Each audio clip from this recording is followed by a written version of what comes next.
Force 12 PA1, la chaîne préférée de tous mes copains. Bienvenue sur Force 12 PA1, je suis Sid. Merci à tous de regarder cette vidéo. Aujourd'hui, vidéo un peu particulière, je suis assez content de la faire. Je vais vous présenter enfin mon armée Age of Sigmar. C'est un projet de plusieurs années que je vais vous présenter. On va zoomer chaque figurine tout à l'heure. Mais déjà, je vais vous parler un peu de cette armée. Alors, c'est une armée de Cities of Sigmar. Donc, c'est une cité de ma sauce, de ma recette. Alors, comment est né ce projet? Alors, c'était il y a plusieurs années. En fait, j'étais comme ça sur ma chaise longue en train de feuilleter un White Dwarf. Je crois que c'était le White Dwarf de juin 2018, je crois. Et à cette époque-là, il y avait une série d'articles qui s'appelait Army on Parade. Donc c'était plein de gens du studio qui ils se faisaient des plateaux, ils se faisaient des belles armées avec des plateaux pour qu'ils puissent présenter leurs armées. Et il y a un gars du studio qui a fait une armée de l'ordre, en fait. C'était pas aucune allégeance, enfin c'était une allégeance de l'ordre, pardon, mais c'était aucun codex. À l'époque, il n'y avait pas de codex City of Sigmar. Et en fait, il avait pris plein d'humains, de nains, d'elfes, qu'il les avait convertis entre eux, il avait ajouté du Stormcast avec. Et voilà, le gars, il s'était créé un fluff, il a dit, bah voilà, moi, je joue une armée, je me rappelle plus, enfin, il joue une armée qui défend une cité, alors je me rappelle plus le nom de la cité exactement, Hallowgate ou un truc comme ça, je sais plus quoi. Et voilà, il avait donné un fluff, il dit bah là les elfes, ceux qui protègent le temple, là, alors il avait mis des humains avec des gros canons, des nouveaux caradrons, et c'était archi trop cool, archi trop stylé. Et en regardant son armée, j'ai dit mais c'est lui qui a raison en fait, son armée elle est trop belle, et moi il y a trop moyen que je fasse un truc comme ça, parce que du coup je commence un peu à fouiller ma mémoire, j'ai dit mais j'ai des vieux arquebusiers nains, encore en métal, j'ai des vieilles figurines et tout, j'ai dit mais il y a trop moyen moi aussi que je fasse un tel projet. Donc voilà, c'est un truc qui commence à germer un peu dans ma tête. En rentrant de vacances, je fouille ma cave et là je tombe sur mes tout vieux arquebusiers nains citadelle que voilà mon frère et moi on a acheté quand on était petits. Donc je me suis dit mais attends, mais ces figurines là c'est priceless, franchement, c'est des petits bijoux. Je dis, il faut absolument que j'en fasse quelque chose. Je les ai décapés. Donc, dans un bain d'acétone, vous vous brossez avec une brosse à dents. Ça vous remet votre figurine en métal. Hein. Vous faites ça que si c'est du métal. Ça vous la remet comme neuf. Voilà, je commençais à germer un truc. Sauf que il n'y avait pas de codex à l'époque. Il n'y avait pas de Battle Tome. Donc, je commence un peu à fouiller, voir qu'est-ce que je peux faire. Et on a discuté comme ça avec un copain. Avec Solidfa, et comme ça on fouille et je dis bah le truc le plus intelligent à faire, c'est de faire une armée de Stormcast avec des alliés humains. Et je m'étais dit bah ouais, en gros je vais faire ça.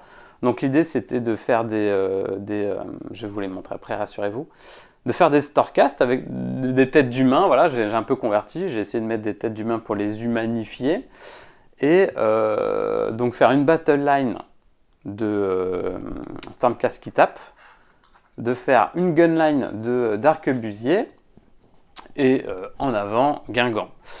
Donc j'ai pu monter c'était une petite armée, 2000 points à l'époque, que j'avais commencé à build.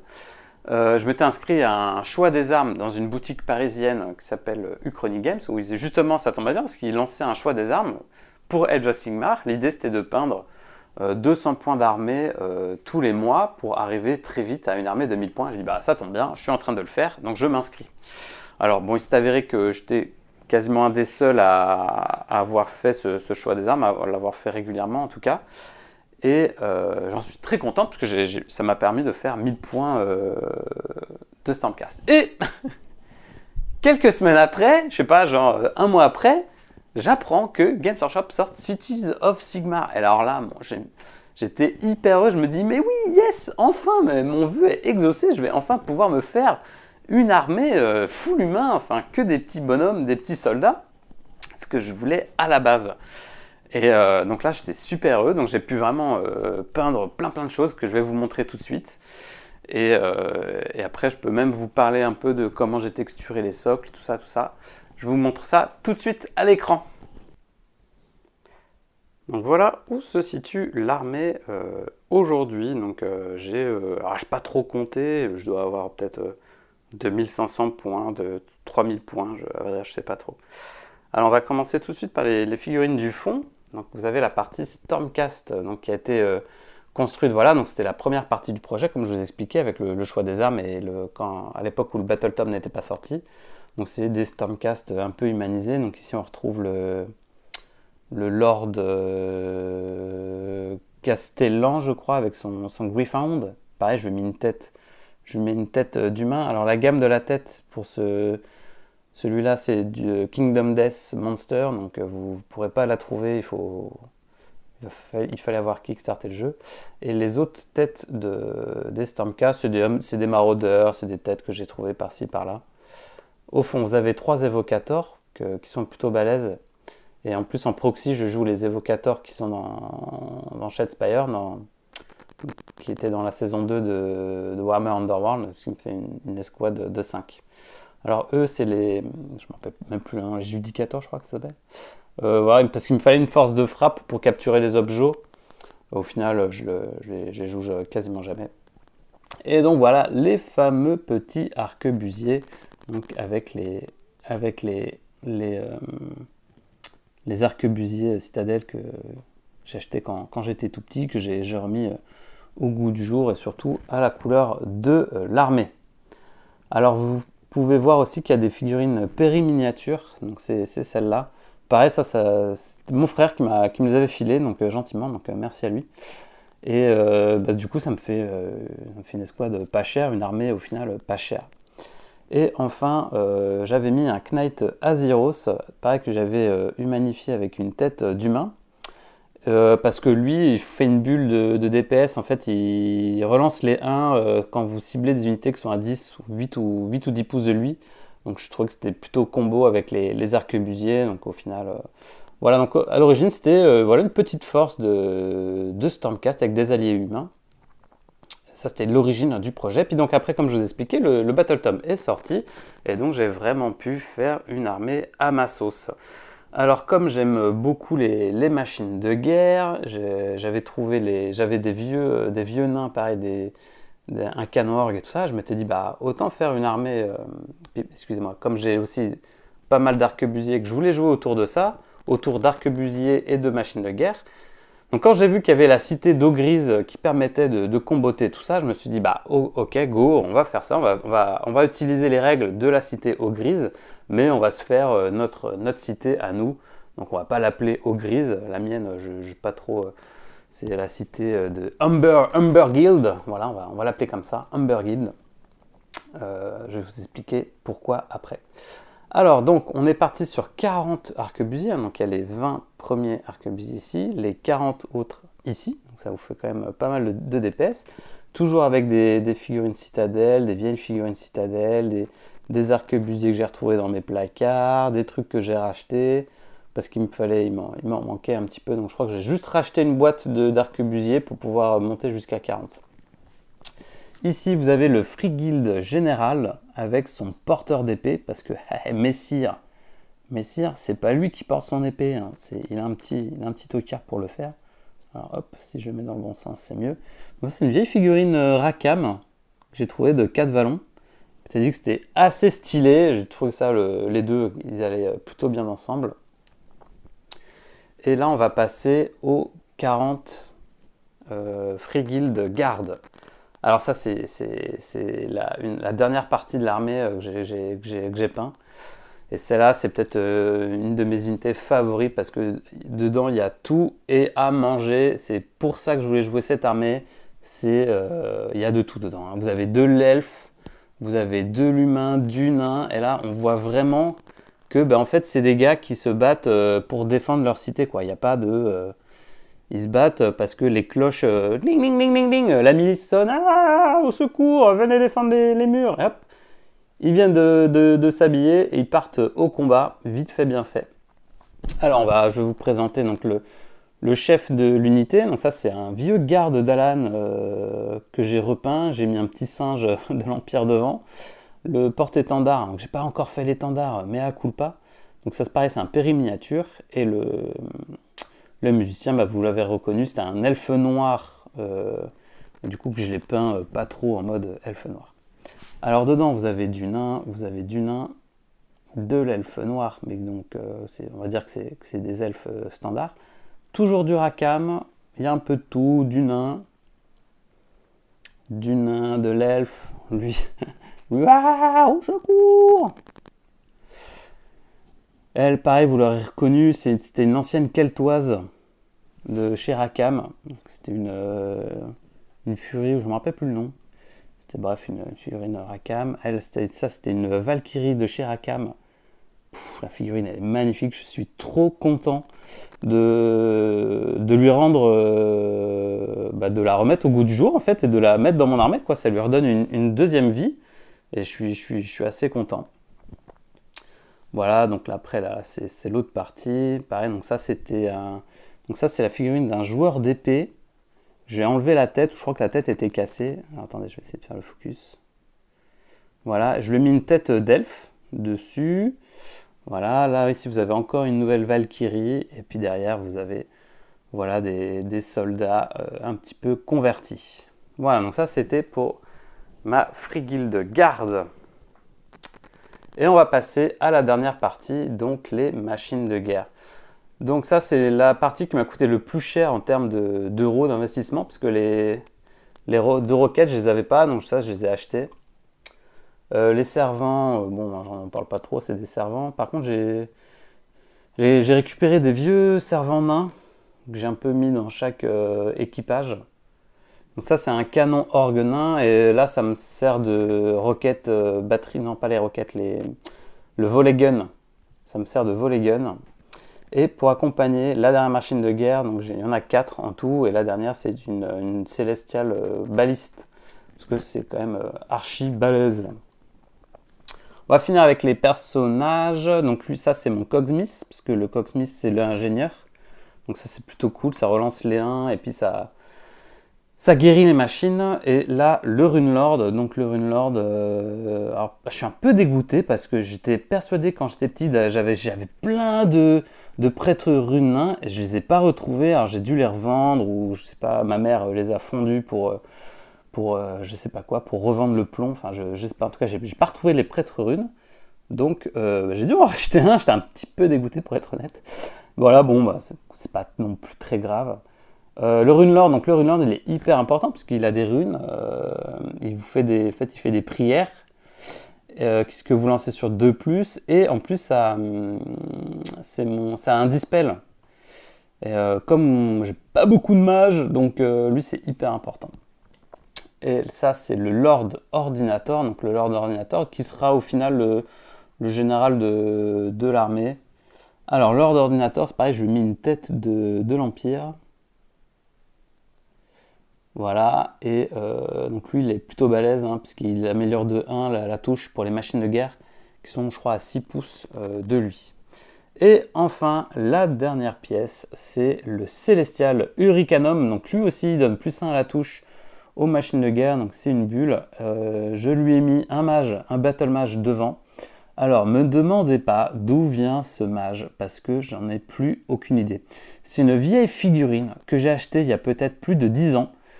Vous allez vous moquer de moi, mais c'était, je crois, à une Japan Expo ou un truc comme ça. C'était à une exposition de figurines, mais c'était à l'ancienne, et il y avait un éditeur voilà, qui faisait de la figurine en résine. J'avais trouvé ce petit mage cool, je m'étais dit, bah écoutez, franchement, coûtait pas très cher le mage, et puis j'ai dit au moins je serai un des seuls à l'avoir. Et donc je suis très content de lui avoir trouvé une place dans cette armée. Je lui dis, bah voilà, ça sera mon battle mage sur le Célestial Hurricanum, que j'ai peint, du coup le Célestial je l'ai peint aux couleurs de l'armée, voilà, donc tout en mauve, avec les deux acolytes derrière, et petit effet qui se coule, j'ai aimanté le haut. Alors je vais essayer de ne pas tout péter, mais pour que ce soit plus facile pour le rangement et les mallettes.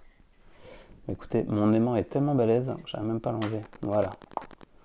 Donc ça, j'ai l'aimanté pour le pouvoir déjà pour le peindre, c'était plus facile. Puis comme je le dis, pour le transport, c'est plus simple. Voilà, on va peut-être finir juste par les socles. Alors si vous regardez bien mes socles, comme je voulais... en fait, mon fluff, donc c'est une cité qui se bat dans le royaume de Gour, dans les plaines d'ambre, et qu'ils exploitent ma cité, donc ils exploitent l'ambre qu'ils extraient du sol. C'est une espèce de minerai, une roche, et c'est ça qui fait la fortune de la cité. Donc je voulais couleur ambre, voilà, un petit peu ocre, un petit peu jaune. Et le côté aussi cité en ruine où ils se battent dans des vieilles cités de l'ancienne cité de Amberguild. Donc j'étais assez content parce que je cherchais un truc pour faire du pavé comme ça, facile et pas cher. Donc vous avez plein de fabricants, vous savez, des rouleaux chez Green Stuff World où vous appliquez de la Green Stuff sur votre socle, vous roulez le truc et ça vous fait des effets pavés, mais bon, je voulais pas trop me prendre la tête.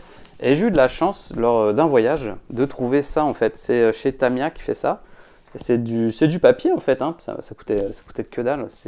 Bon, ça j'ai eu la chance de l'acheter au Japon. Donc c'est chez Tamiya et c'est du diorama material sheet. Ça vaut que dalle et vous l'appliquez avec de la colle. Vous coupez les dimensions que vous voulez, vous collez sur votre socle à la colle PVA et ça vous fait un truc comme ça. Voilà, donc après au final vous peignez. Moi j'ai mis du sable, j'ai peint, j'ai mis un peu de cailloux, tout ça, de l'herbe et au final, voilà, ça fait un effet assez plutôt sympa. Voilà, donc c'est tout pour mon armée. Écoutez, je suis super content de vous la présenter. Je suis très fier de cette armée. C'est un projet de plusieurs années qui est abouti. Donc franchement, je suis super heureux du résultat et j'espère ah bah pardon, le Cox Mix. Donc je vous ai pas dit, mais en fait, lui aussi c'est une figurine Rackham en fait. C'est un nain vapeur. Je sais pas si vous vous rappelez. C'était les nains vapeur de chez Rackham et voilà, je leur donne une seconde vie aussi. Ça me fait un petit ingénieur, gratos en fait, pas cher. Voilà, on se retrouve pour une petite conclusion. Déjà, merci d'avoir regardé jusque-là. J'espère que l'armée, vous la trouvez plutôt cool. Moi, je la trouve plutôt pas mal. Donc cette armée, j'ai jamais joué encore. Justement, je me suis inscrit au tournoi. Donc c'est la French Seagull Cup organisée par l'AOSFF. Ça sera le 27 et 28 novembre à Évry-Courcouronnes. C'est un tournoi de 50 joueurs en 2000 points. Bon, je compte vraiment y aller en mode YOLO. Je veux juste jouer cette armée en fait. Je veux juste m'amuser, tirer avec mes canons, voilà. Je veux juste m'amuser. J'y vais pas du tout pour le gagner. Déjà, ça, à mon avis, c'est impossible. Mais j'y vais juste voilà, pour m'amuser. En plus, je me suis inscrit avec les copains. Donc, on y va avec la team princesse, histoire de rigoler le temps d'un week-end. L'armée en 2000 points. Donc, ça sera le bataillon d'eau grise avec les canons et le cogsmith. Il y aura donc 2 roquettes, une baliste. Il y a le Runelord qui est là. Vous avez 20 arquebusiers, 40 gardes. Le volley gun, ça je l'ai dit. Tac, tac, tac. Le Célestial, le Lord Ordinator qui est là, le Frigil Général, je crois que je l'ai déjà dit, et voilà, du coup il y aura un Battle Mage dans le Celestial Hurricanum, et je crois que ça me fait 2000 points. Donc voilà, il n'y aura pas les Stormcast, j'y vais vraiment que avec mes 40 gardes, mon gros pot d'humain là, et ma gunline de machine de guerre. Voilà, bon. Alors ça manque cruellement de mouvement. J'ai cru comprendre que je vais galérer pour reprendre les objectifs. À vrai dire, je m'en fous. Je veux juste tirer avec mes gros canons et mes arquebusiers. Voilà, c'est tout. Voilà, écoutez, j'espère que ça vous aura plu. Je vous tiendrai informé de mes avancées sur cette armée, puisque je pense qu'elle va continuer à grossir. Alors, pas tout de suite. Mais voilà, dans mes armoires, j'ai du gyrocoptère, j'ai quelques trucs. Donc, je pense que voilà, de temps en temps, je suis peut-être amené à rajouter, à faire grossir l'armée. Puis peut-être quasiment même à rajouter des battle match pour même changer de gameplay et de dire, non, c'est plus... En fait, comme c'est ma City of Sigmar à moi, je peux très bien dire, non, là, je vais pas utiliser le codex au grise et puis je vais partir sur, je sais pas, Halo Earth ou la cité mouvante, en mouvant, là, je sais plus quoi, la cité mouvante, et bref. Donc voilà, c'est une armée qui va peut-être grossir, donc je vous tiendrai informé de son avancée. Voilà. Si la vidéo vous a plu, si vous voulez la partager, n'hésitez pas.